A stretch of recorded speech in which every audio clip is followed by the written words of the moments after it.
Hey, what's up guys, it's Rick Pete back, and here is my Clash of Champions pay-per-view review. I've just finished watching it, so as always I'm just going to straight away record this while it's still fresh in my mind. As you may have noticed, I didn't do a prediction video, partly due to the fact that I've been doing a lot of stuff recently that's been related to work. So basically time just got away with me yesterday, so I never got around to doing one. But like I said, I've just finished watching the pay-per-view. So here are my thoughts and my feelings on Clash of Champions 2016. So it was obviously the first solo Raw pay-per-view. I was expecting good things. First matchup was the New Day versus Anderson and Gallows for the Raw Tag Team Championship, despite New Day still proclaiming themselves as WWE World Tag Team Champions. It looked like Anderson and Gallows might do it. They got off to a massive start. Just basically flawed Big E, flawed Xavier Woods. And then there was a bit of back and forth, but as always, typical New Day shit. Xavier Woods hit, I think it was Carl Anderson with the trombone, and that led to the New Day getting the win. I'm so sick of New Day's champions. I refuse to jump on the bandwagon like a lot of people have. They've been champions for what, 400 days today. I really hope that they are planning on having them beat Demolition's record as tag team champions. It was bad enough to beat London and Kendricks, but yeah, they really need to lose the titles now. It's just boring. Next up was TJ Perkins versus Brian Kendrick for the Cruiserweight title. I really enjoyed this match. There was some good high-flying moments, as you'd expect from cruiserweights, but there was also a lot of in-ring stuff. TJ Perkins retained his title by submission. There was a bit of afterwards with Kendrick going to shake his hand and what have you, and then as he pulled back, headbutting him, putting him on the floor. Brian Kendrick, obviously he's been wrestling on the indies and stuff, but it's good to have him back in WWE, and he's going back to doing what he does best, and that's like playing the heel role. Next up was Sheamus and Cesaro in match 7 of the best of 7 series. It was a really good match, I thought. Plenty of really good offense and some new moves.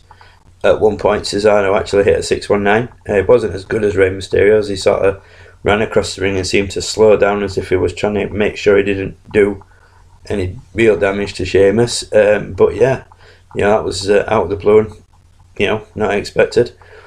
It ended up being a no contest as both guys were outside and they were down for a while and they were hurt, so the ref waved it off. That really sucked. I'd really got into this match as well, much more than I have the other matches in the series. So obviously there's going to be one more match to decide the overall winner. Or it might go to 107 matches, as I've been jokingly saying for the past few weeks. Next up was Sami Zayn versus Chris Jericho. It was a decent match. Jericho won. I was pissed at that. I was hoping Sami Zayn might win, give him a bit of momentum and a bit of something, but it wasn't to be. Jericho won. Next up was Charlotte versus Sasha versus Bayley for the Raw Women's title. It was a good match, and Pigface Umpa Dana Brooke was involved, as you'd expect, because obviously Charlotte can't get a clean victory, so she got involved a couple of times. Charlotte retained, which really annoyed me. I was hoping Sasha would win, or maybe as an outsider Bayley might win. To me now, Charlotte's champion is just as boring as New Day. There was a recap of the kickoff show showing Nia Jax beating Alicia Fox, which you'd expect, and I'm glad I didn't watch it because there'd have been no shits given about that match at all and no interest in it. Next up was Reigns versus Rusev for the US title. I enjoyed this match more than I thought I would. There were plenty of action, some close calls, plenty of near falls, etc. Reigns eventually came out on top, despite Lana being, interfering before she was ejected from ringside. So a new US champion is Roman Reigns. I have no problem with it. A lot of people, like I said, booing him, but what I want to know is if they turned Reigns heel, would those people still be booing? Or, would they start to accept him like they seem to do? A lot of people's booed, Seth Rollins, he turned heel, and they were all over him.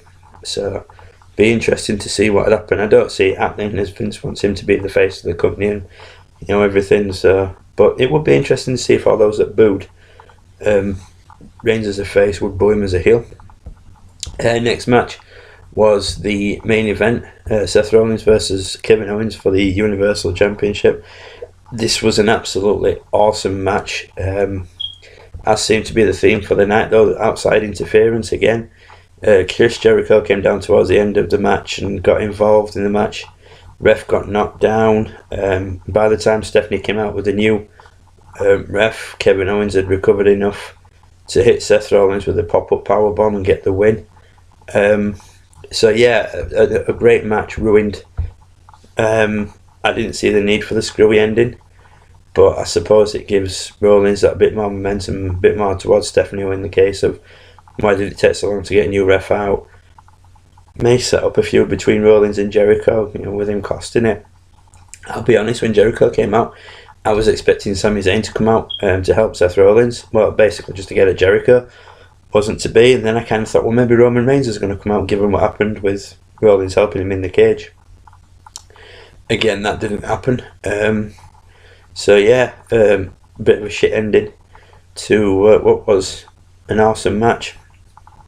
I was expecting a good pay-per-view, like I said. I'll be honest, I was disappointed. The common theme, like I said, seems to be outside interference. There was just nothing that really pulled me in. The Roman Reigns Rusev match got me more involved, like I mentioned, and I thought I would have done. Rollins and Owens was awesome until the screw job shitty ended. The women's match was quite enjoyable, like I said, but overall, out of the two solo pay-per-views so far, Backlash and Clash of Champions, for me personally, I think Backlash just gets the edge. I think that had a bit more to it than Clash of Champions did. But we'll have to see what happens at the next pay-per-view, which is Hell in a Cell, which I would have thought would have been a joint production, but apparently is now exclusively Raw. So,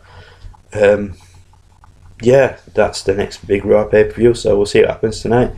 Monday Night Raw. Hopefully I'll be able to do a Raw review video tomorrow, as I've got quite a good stretch of days off from work this week. So, yeah. So yeah, that'll do it for this video, guys. As always, thank you for taking the time out to watch my video. Please leave a like, please leave a comment, anything you thought about Clash of Champions. If you haven't already, please subscribe to those of you who have. Thank you, it does mean a lot. I don't know if you can notice in the background over my shoulder, obviously there's my new replica belt, but on the other side you may see a little black lump just here. That's actually my cat. He's slept through the whole pay-per-view. So between trying to watch that and him snoring, it's it's been a bit tricky at times, because for a little cat he does snore quite loudly. But yeah, so that'll do it for me, guys. I'll be back with my Raw review video hopefully tomorrow at some point. So as always, guys, take it easy and bye for now.